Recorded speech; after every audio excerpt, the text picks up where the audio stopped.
the actual cost to replace or to rebuild. So how is that determined? How does it mean like damage to the wall or something like that? But they only cover it if you have what's called sudden and accidental in your house. But also, it's one of those things that if it hits you, it's probably hitting everybody. They're all kind of related to the dwelling. Is that something that different insurance providers have different values for? So typically on a small claim like that, they'll just go ahead and pay the replacement cost. But on a large, so that's the check case. They can ask for a copy of the report if they'd like one that you want to think about. Hey, talking about that demand, yeah. So that set of features and say, is this accurate for my home? You know, maybe you've just redesigned your kitchen or are held accountable for something. Somebody blames you, you are either sued for something, or, you know, basically the computer program and come up with the replacement cost of your home. Now, also do what's called extended replacement cost. And you want to make sure that your policy has this.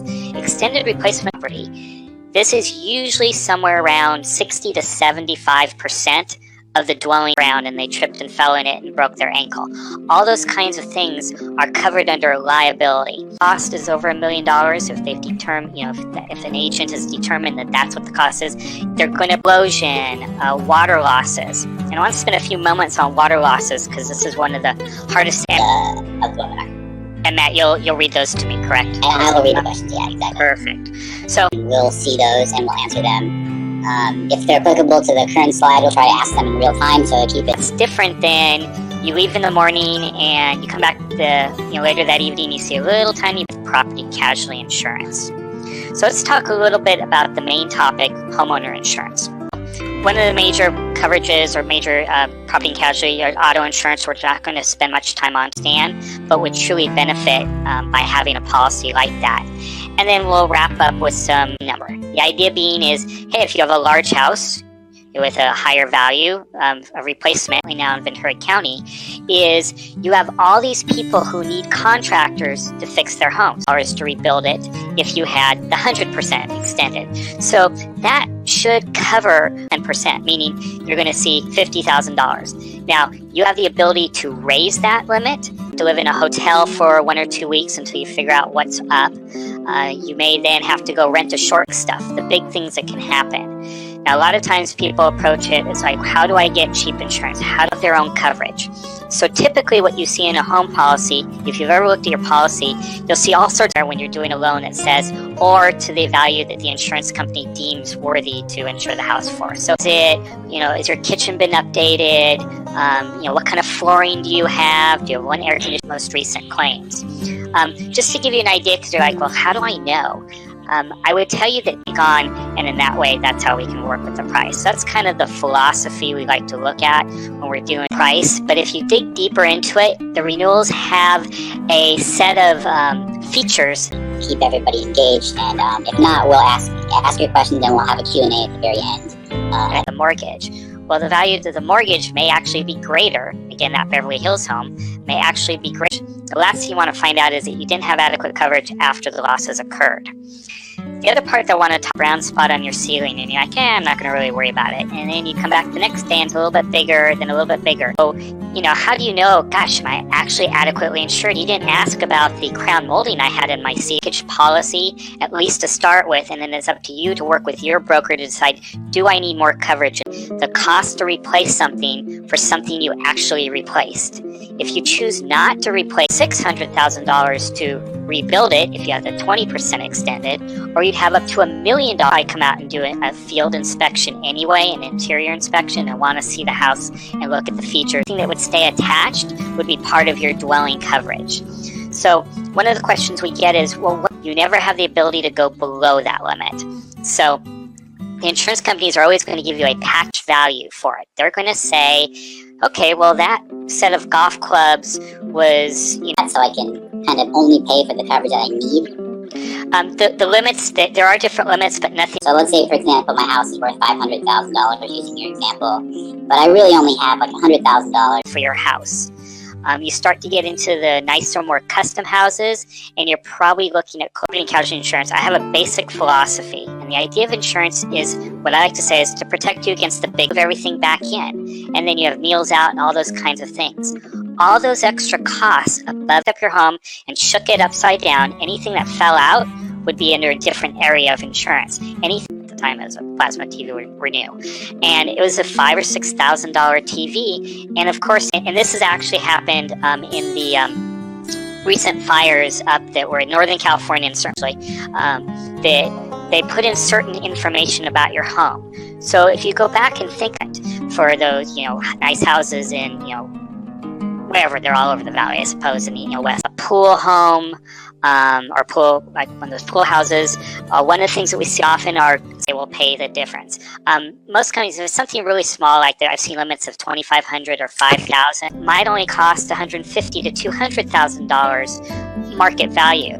But the fact is, there's these different values out there, but for your home, from your insurance policy, it's going to be based on coverage, however you want to say it. So that $500,000 home, you would actually have up to term rental, which is not going to be very inexpensive, certainly more than what you're paying for your mortgage. And then you got to pay to go, hey, we have a great used window that's going to fit in that spot since that window was broken. Everything that they do is I lower my costs. So the way we work with that is we use deductibles. So for those of you who are not familiar with the deductible, even if you had less, there would be no way to get less and try to save money. There's no way. Somebody who's trying to come in with the lowest bid and do that trick where they use that the else around you. So what happens at that point, you get what's called demand surge. That for the report that's used, and they can go back into their system and basically pull up that report, and you can kind of walk through it. Of course, they're also having to buy supplies and having to either go further for supplies or pay extra for their supplies. Go through that trouble of saying, okay, here's $2,000 now, and we'll give you $1,000 later if you show us you replaced everything. Your claim, they want to see that you've actually replaced those items. Great to know. Okay, thank you. Okay. The cost to rebuild the house is going to be roughly the same in both areas. So the insurance companies, the numbers that realistically, there's a lot of assumptions built into a program like that. So what most companies will do, let's say you have a loss of some sort, whether it be a theft loss, a fire loss, or maybe a slightly upgraded feature that hasn't been accounted for. Now there's a danger, and it gets tricky, and people really need to think about it, is you may have a smaller house in a very, affluent house. What would you take with you? What comes with you and what stays with the house? What comes with you is your personal property. Justify everything unless it's out of the ordinary. But what they are going to do is they're going to give you what's called actual cash that a lot of people get tripped up on. So we talked about in the last slide about dwelling costs and greater than the actual cost to insure. And usually there's a line somewhere in there, and I know that cost me $5,000 to put in. How's that being covered? So all the insurance companies, the insurance, what are property and casualty insurance, what does it mean, what type of insurances are involved, section. The next, well, gee, my home is older. So does that mean it's not worth as much to replace? And the answer is no. This could be like a shed out in the backyard. It could be a built-in barbecue. It could be, let's see here. Okay, so first of all, we're going to do a little overview of property and casualty. So that's how the insurance companies will settle that sort of thing. The next, okay, other structures. So these are things that are not attached to your home. This may be a pool. If we picked up that house and took it and moved it out to Barstow, that same house. Is that what you're talking about? That is what I'm talking about. That provision with most carriers will say if most things that you would potentially miss or haven't been asked about. So there's a demand for contractors. Well, what do you think the contractors are doing? They're, of course, raising their rates. Of personal property. So if you remember my example about picking up your house and shaking it out. Who's talking to their insurance broker, and let's say it's not you for sake of argument. Q&A at the end. So again, appreciate everybody joining us this morning. Let's go ahead. It costs like $500,000 to rebuild based on their program. So what they'll do is they'll say, what we'll do is in an important topic for people to be giving thought to. Some related insurance coverages. So and all of a sudden you get your quote back or proposal, and there's this number there, and you're like, wow, how did they get to that number? What happens if my home burns down? Replacing my home, replacing anything that's at like the 50% personal property limit Is there different insurers that have different limits for that? Matt, what you can do, most renewals come out, most people just look at those sorts of things aren't covered, whereas the sudden and accidental is. So that always comes up. We're only going to charge you for $350,000 for your house, and then we're going to let that extend because the supplies are in demand. So if you've tried to, I'll call it, cheat the system, and not probably wanting to see the number come up somewhere between at least $175 to $200 a square foot items, that if you added it up together, might actually exceed the number that the insurance company has given you with the home structure. The other question that comes up a lot with home structures is the different values put on these things. And again, we'll talk about where the dwelling value comes from, but all the others covered in inventory. They'll ask you for an inventory and what you had. They're not going to ask for receipts typically, and that number like 500,000 we use. But a lot of people will say, well, wait a second, but my even beyond what you would have paid for your mortgage had you lived there are covered under loss of use. So you're talk about is a little bit about claim settlement when we're dealing with both personal property and dwelling. Fire, smoke damage, vandalism. They may cover you for you could take the same house, and let's take a 2,000 square foot house in Beverly Hills, a house. So let's talk a little bit about market value versus insured value. This is one of the things, because there's more to replace, you probably have more stuff to replace, and that's kind of the general philosophy. Where this, again, at that point, that's a conversation you should be having with your broker to make sure that you have adequate coverage. We'll touch on flood insurance as well, especially, again, given what's happened recently. We're going to spend some time talking about those things that may not pertain exactly to your primary home, but might also be important, especially, well, it means all the other numbers that are percentages off of it may not be accurate, but more importantly, liable for that damage. So again, it doesn't have to be at your particular location in order for it, but something that as a result, you've had this loss. What most insurance companies will do is they'll get a unit or two, and it's just whole sorts of questions. And they use that, put that into the replacement cost being something that they'll only pay you if you actually replace the item. Is there... If your dwelling coverage is $500,000 or $500,000, what you typically see for other structures is attached to my home.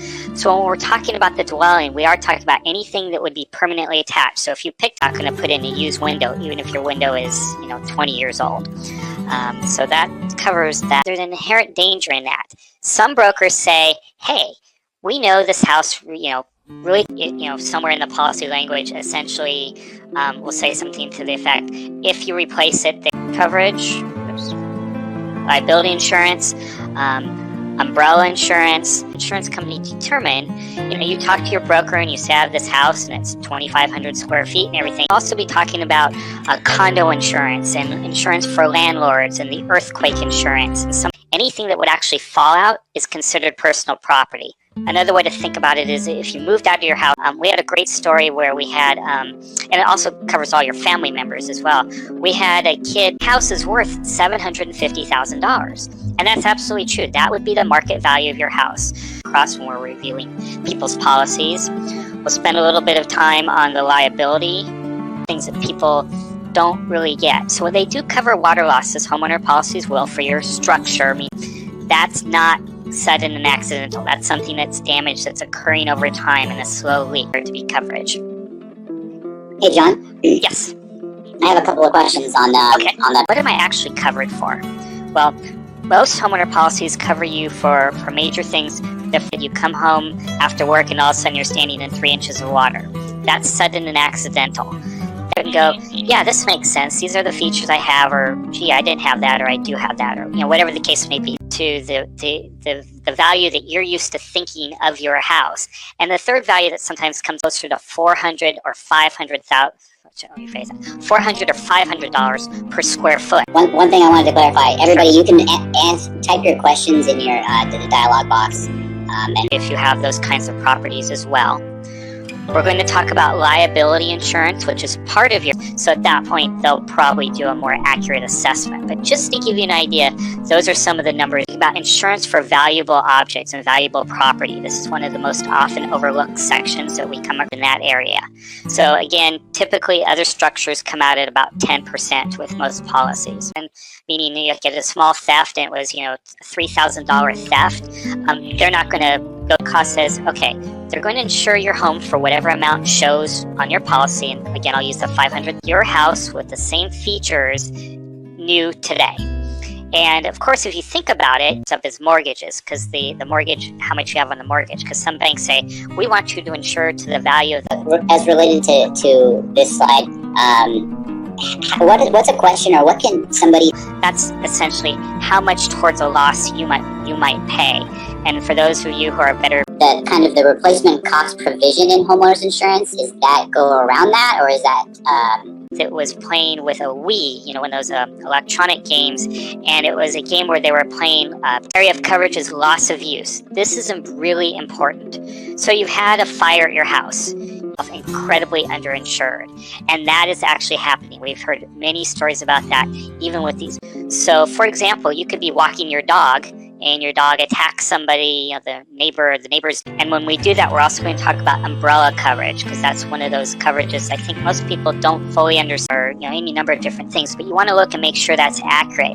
If there's not enough there, if they only give you just typically here in Southern California, an average house, an average tract home, say in the San Fernando Valley, now the interesting thing about liability is not limited to being at your house. Float 30% of whatever. What can they say to make sure that they're the replacement costs, or the costs that the insurance companies use, are the cost it would take to rebuild.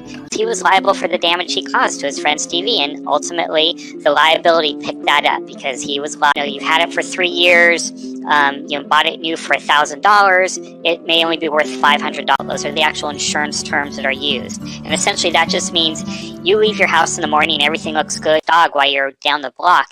You're still covered. Your liability follows you wherever you go. Would go below 50%, and the majority of the preferred companies are at about 70%. So when the insurance companies value your home, and we'll talk a little bit more about how they do that in the next. If there's a fire, they know you had a sofa. They know you had a dining room table. So typically you're not going to have to. Coverages we're going to talk about turn out to be percentages of the dwelling coverage. As an example, it goes the landlord, as we talked about that as well. We're going to talk a little bit about earthquake insurance, and we'll need to do that. You can't buy it a la carte. Gotcha. And then for the personal property, you kind of mentioned extended coverage, pick up the rest to get you up to $500,000. And there's a big danger in that. First slide, but when they do that, they're looking at what it costs to replace new. No insurance company is going to walk in and about. When you bought insurance for your home, you probably had people asking you questions about, how big is something? Then they're only going to give you the value of it at the time of the loss.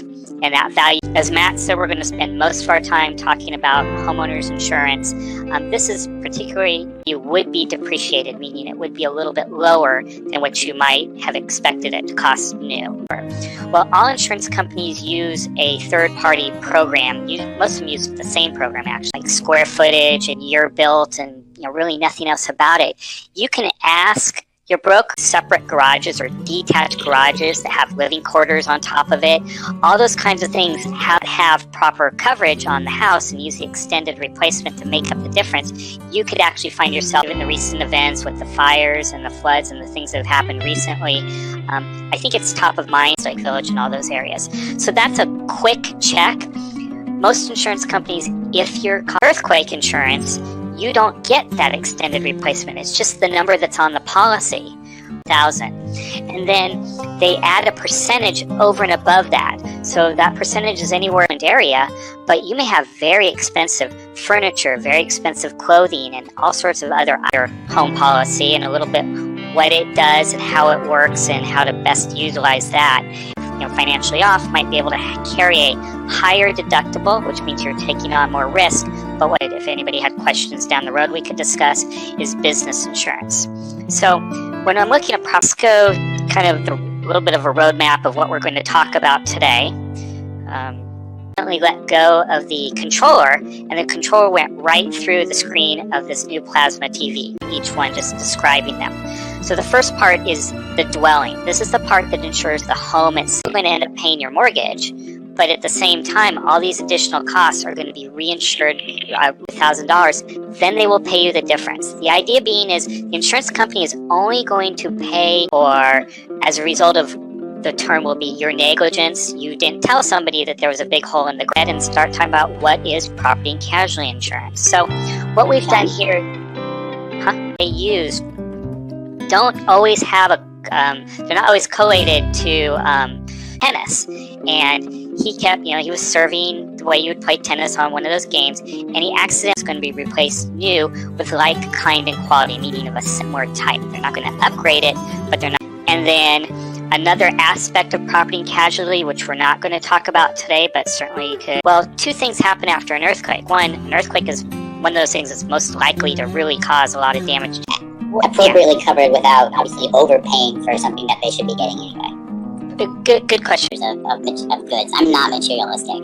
If my policy has a $250,000, as low as 20% I've seen, all the way up to 100%, or I guess you could say 200%. It doubles. You can't live in your house for the next 3 or 4 months. Meanwhile, you have to put stuff in storage. You may have coverage of a homeowner policy, or the key section is called liability. So liability is when you own is what should be insured, and those things that you can take on your own might be something that you would be willing to take today, but it certainly is an important part. Today's focus is primarily on the homeowner insurance, the condo. So your homeowner insurance policy has several parts to it, and it's probably kind of something you would think about if somebody asked you. You could probably come up with these parts on your own, but we're going to spend a few minutes on it. What that does is it also lowers the rate. So again, those things you can't afford to do on your own, you run into issues where what happens if there's something like an earthquake? So with what do they say to make sure that they're going to end up being covered as fully as they need to be covered versus now? And then as you go and replace it, and you replace it and it costs you, that the value is based on. Some give you more information than others, but you can look at the previous slide on the homeowner's insurance slide. Okay. First of all, for the dwelling amount and the personal property, reimbursed by the insurance company under what's called loss of use. And then the last piece like that is certainly going to be over $1 million, whatever the actual market value is, but it's going to be worth over $1 million.